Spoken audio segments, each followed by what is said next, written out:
We are on week 6 and we are talking about color. I love color. And quite frankly, we are just barely going to scratch the surface. We probably could spend an entire year studying color, but these are just some of the basic things about color. So, color, I like to categorize my colors. I have a notebook where I keep colors and my color recipes. The first basic thing is just learning the names of the colors. And one, we either call them the color or we call them the hue. So the hue is red, orange. You can use the word color or the color name, or you can use the word hue. What is the hue? This is red, this is orange, this is yellow.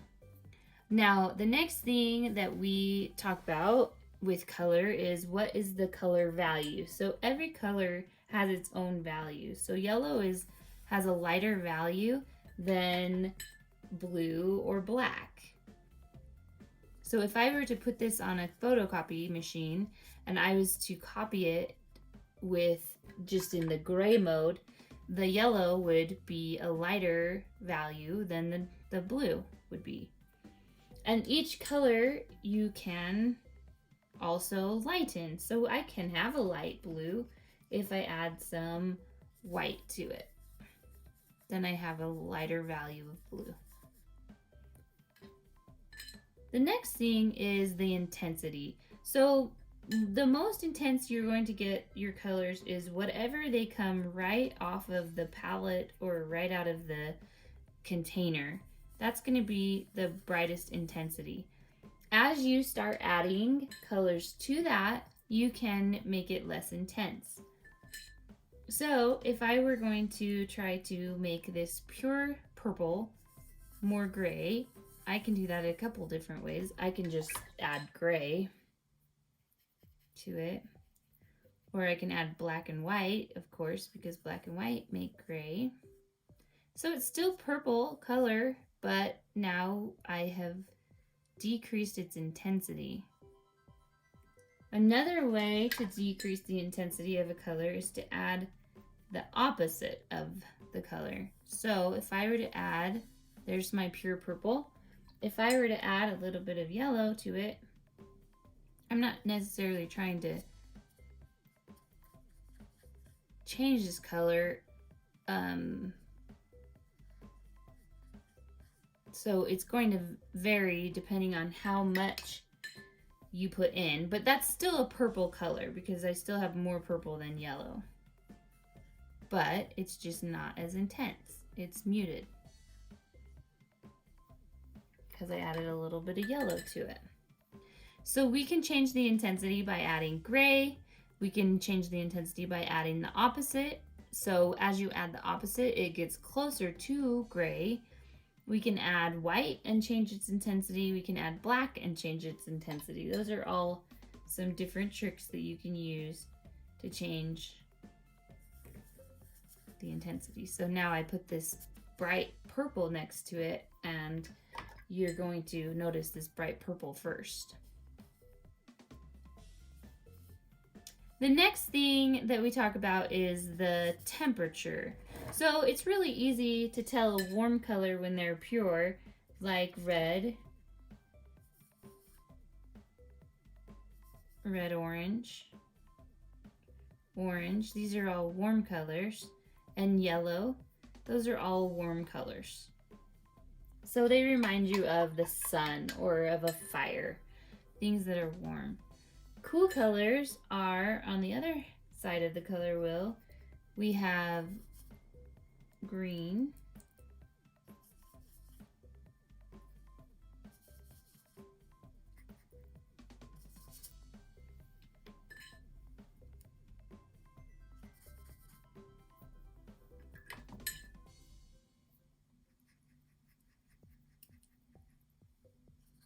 blues. So think of like ice is cold, and you think of ice as having a blue tint to it. and purple. So we've got reds, oranges, and yellows are going to be your warm colors. Greens, blues, and purples are generally your cool colors.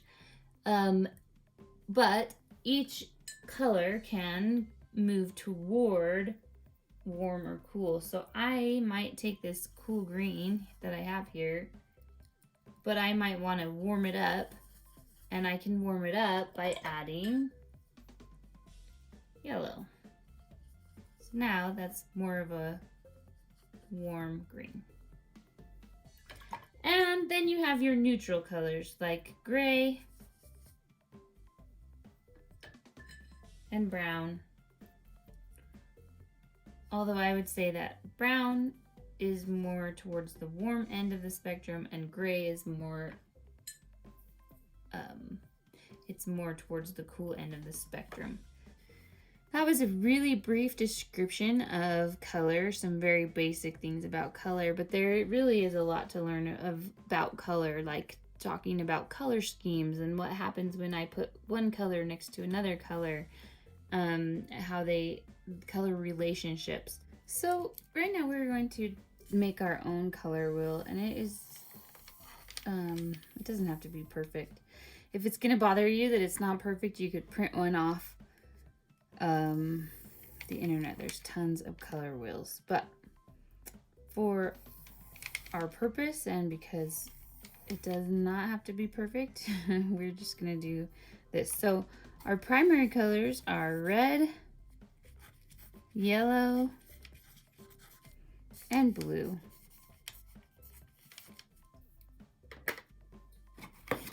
So all the other colors are made from these colors. Red,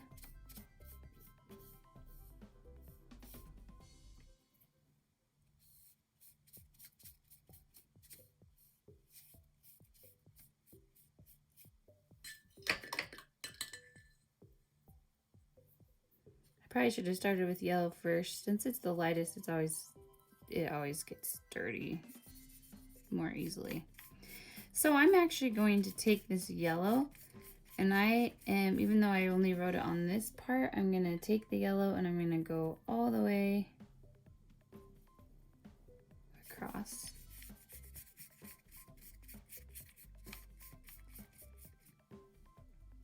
So this color wheel is going to only have 6 colors, but there are some more complex color wheels that have 12 colors. We're just doing a 6 color wheel. All right, so next is blue.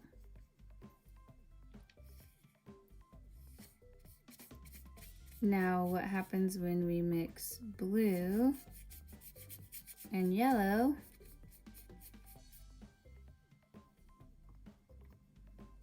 We get the color green. So I'm sure you guys are already very familiar with the color wheels and how colors mix together. But it's nice to have a color wheel because when we talk about concepts of the color wheel and concepts of color, it helps to have it in a wheel. So now we're going to mix our yellow and red, which makes orange. And we're gonna mix our red and blue.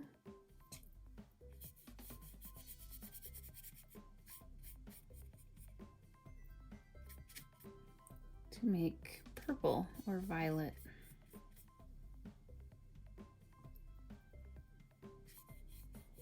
So violet, green, and orange are secondary colors. Okay, now watercolors are so great. They mix so well and they're so fast and easy. I love them. So we have orange, green, and purple or violet. And so these are our primary colors.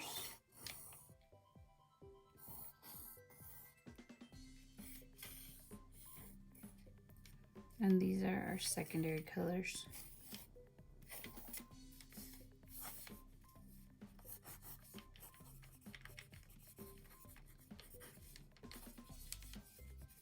Okay, so as I was saying about warm and cool colors, the colors on this side of the color wheel are warm. And the colors on this half of the color wheel are cool. And one more thing that is easy to see with this is the colors that are opposite of each other on the color wheel, those are called complementary colors. So blue and orange are complementary colors, red and green are complementary colors, and violet and yellow are complementary colors. So when we were talking about mixing, changing the intensity, the closer that we mix these colors together, and the closer to the center that they get, the closer to a neutral gray color. Or if you have them dark enough, if you mix a dark enough red or green, you can actually get a really beautiful black. So those are just some tips for color mixing. So go ahead and make your color wheel, and then let's get started on our project.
All right, so now that I have all of the circles filled in, there are some things that I want to do to take this further. So all of these circles, I used the pure colors out of the paint and then overlap them, but I might want to I want to mix some colors, maybe even mix 3 different colors. So that's something that I'm going to write on my note card and to do for next time, things that I wonder.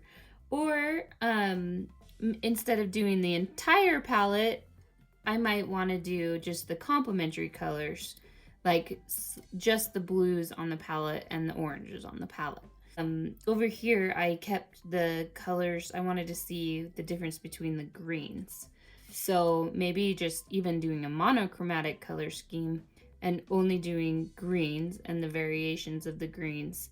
I love how this yellow, this is actually supposed to be yellow, but it picked up so much of the blue and mixed in, and so it created this yellow-green color.